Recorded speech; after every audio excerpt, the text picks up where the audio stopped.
श्रीमद् भगवद गीता को अक्सर एक बहुत विशाल, बहुत गहरे समंदर की तरह देखा जाता है।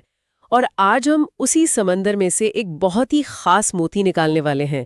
ये एक ऐसा श्लोक है जो मुझे लगता है कि आज की दुनिया के लिए शायद पहले से भी ज्यादा जरूरी हो गया है, खासकर तब जब हम सब जानकारी, राय और उम्मीदों के एक अनथीन शोर में जी रहे हैं। बिल्कुल, और ये श्लोक उस पल से आता है कुरुक्षेत्र के मैदान में, जब अर्जुन पूरी तरह से भ्रमित हैं। उनका मन वो मोह और दुविधा के एक दलदल में फंस चुका है। और भगवान कृष्ण उन्हें कोई जादुई समाधान नहीं देते। वो एक रास्ता दिखाते हैं, एक प्रक्रिया समझाते हैं कि इस मानसिक दलदल से बाहर कैसे निकला जाए। हाँ, और वही प्रक्रिया आज हमारे काम की है। ये श्लोक है सांख्य योग, यानी दूसरे अध्याय का 52वां श्लोक। तो आज का हमारा मकसद है इस श्लोक की एक एक परत को खोलना और ये समझना कि हजारों साल पहले कही गई ये बात आज हमारे लिए क्या मायने रखती है।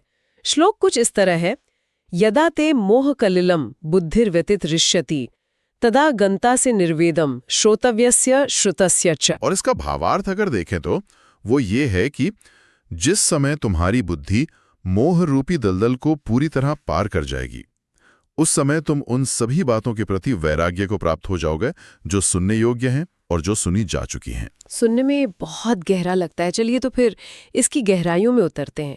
श्लोक की शुरुआत ही एक बहुत दमदार शब्द से होती है, मोह कलिलिम, मोह का दलदल।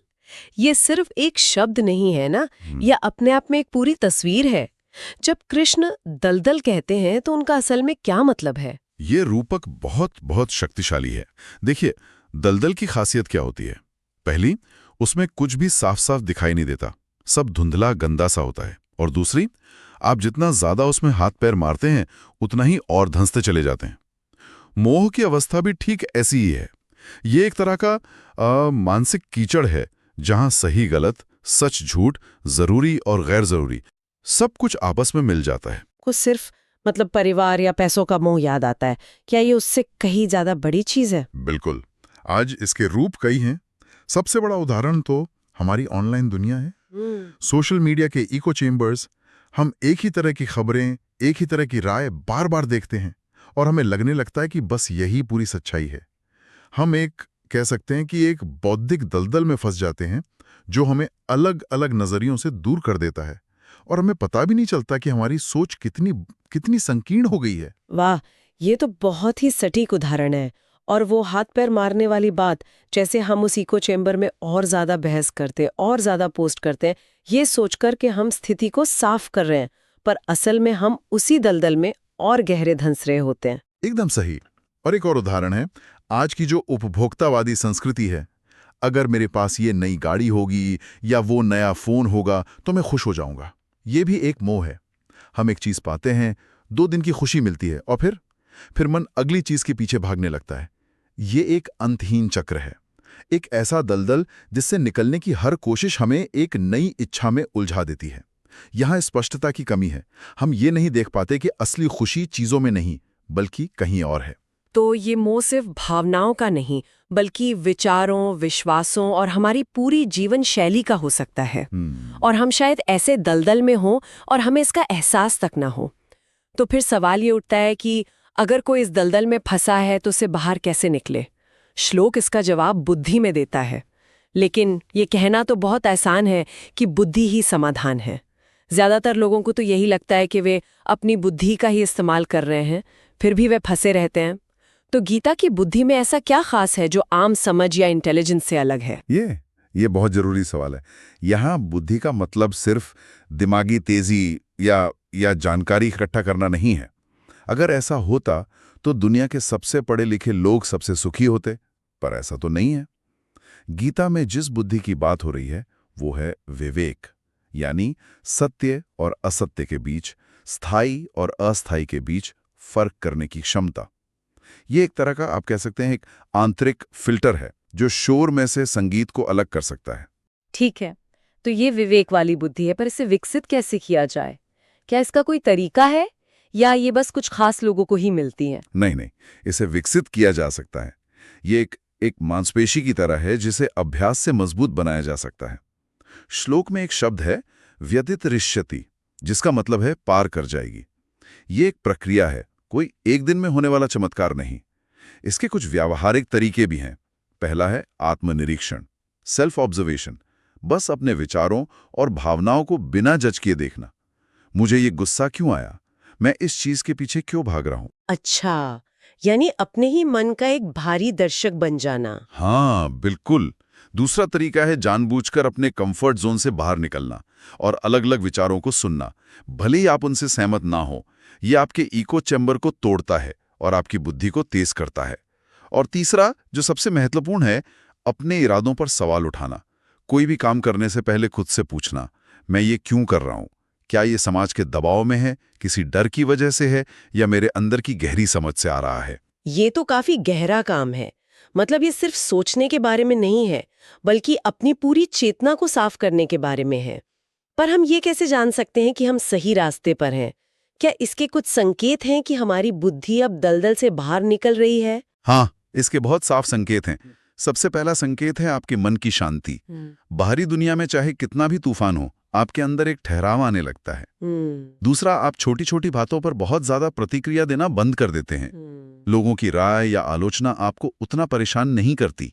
और तीसरा, आपके फैसले डर या लालच से नहीं, बल्कि एक गहरी स्पष्टता और समझ से आने लगते हैं। आपको महसूस होता है कि आप जीवन को चला नहीं रहे, बल्कि जीवन आपके साथ बह रहा है। ये दलदल से निकलने वाली बात तो समझ आई। हाँ। लेकिन श्लोक का अगला हिस्सा एक और दिलचस्प शब्द सामने रखता है, निर्वेदम। इसे सुनते ही मन में त्याग, संन्यास और दुनिया से दूरी बनाने की छवि बनती है। मुझे तो ये हमेशा से एक बहुत ही नकारात्मक और ठंडा सा शब्द लगा है, जैसे किसी चीज में कोई रस ही न है जाए।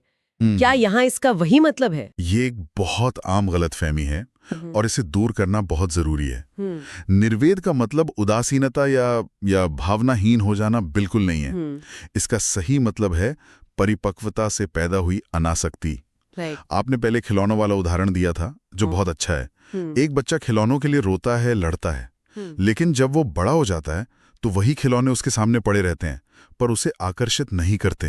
वो उन खिलौनों से नफरत नहीं करता, बस वो उनसे ऊपर उठ गया है। हाँ, उसका आकर्षण खत्म हो गया है। वाह, तो निर्वेद का मतलब दुनिया से नफरत नहीं, बल्कि उसके आकर्षण के काबू से बाहर हो जाना है। ये तो पूरी सोच ही बदल देता है। बिल्कुल।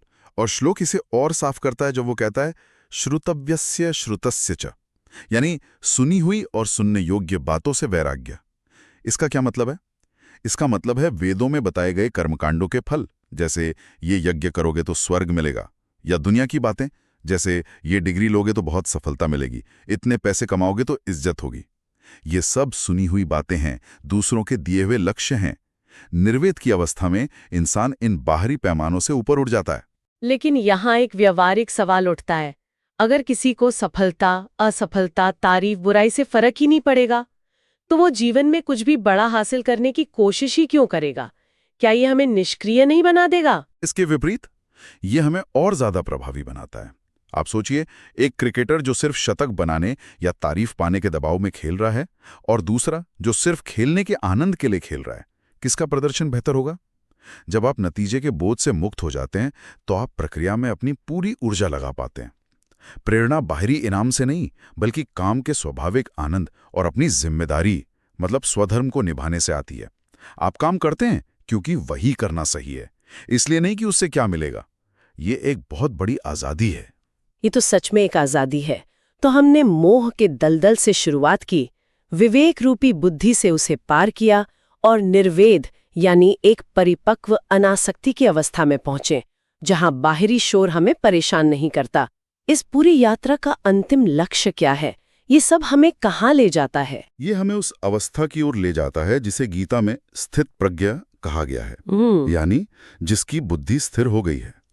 जब बुद्धि बाहरी लालच, परंपराओं या सुनी सुनाई बातों से भटकना बंद कर देती है, तब व्यक्ति ज्ञान को सिर्फ सुनता या पढ़ता नहीं है, बल्कि उसे जीता है, उसका अनुभव करता है।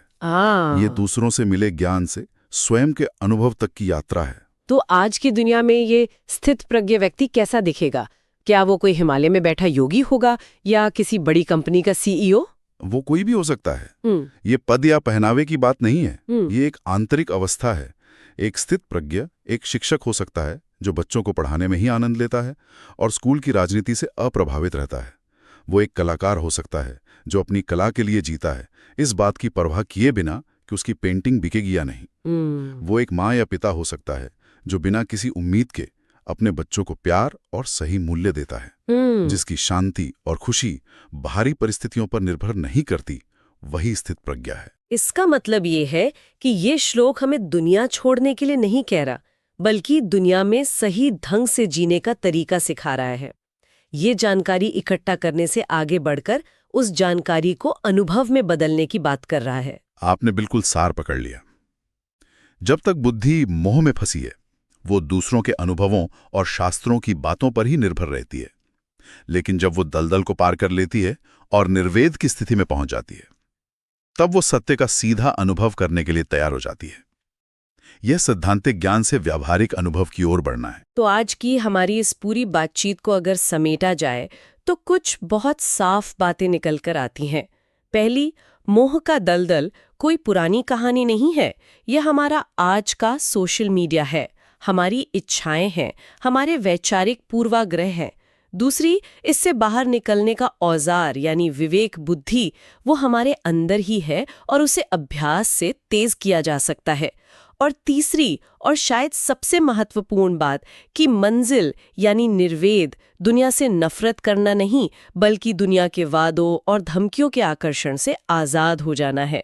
और ये हमें आज के दौर के एक बहुत बड़े सवाल पर लाकर छोड़ता है। ये श्लोक हमें सुनी हुई और सुनने योग्य बातों से ऊपर उठने की सलाह देता है।